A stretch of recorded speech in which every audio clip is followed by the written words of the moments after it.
Hey everyone! Finding the gold chart on Tradingview is a fundamental skill for any commodity or forex trader.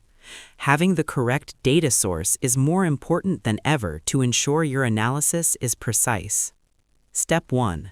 The symbol search shortcut. We are starting on your Tradingview dashboard. We're heading to the symbol search bar, the magnifying glass icon, or simply press / on your keyboard. We do this because gold is listed under a specific ticker symbol rather than just the word gold. Click the search box in the top left corner. Type XAUUSD. XAU is the international currency code for 1 troy ounce of gold, and USD represents the US dollar price. Step 2. Selecting the best data provider. Now we are in the search results list. We're heading to the source column on the right side of the list.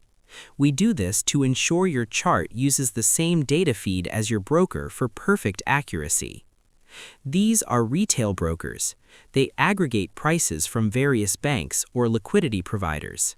If you are trading on MetaTrader 4 or 5 or a retail broker app, you should pick the source that matches your broker.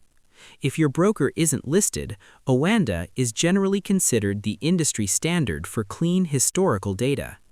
You will often see TVC as a source. This is a composite feed created by Tradingview.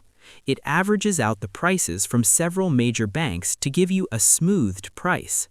Perfect for long-term investors and technical analysts, since it isn't tied to a single broker's spread. Step 3. Organizing for daily use.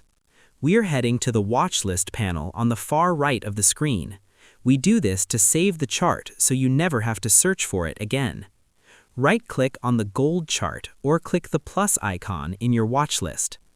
XAUUSD is now a permanent fixture in your sidebar, ready for one-click access. I hope this helped you out, and I see you in the next one.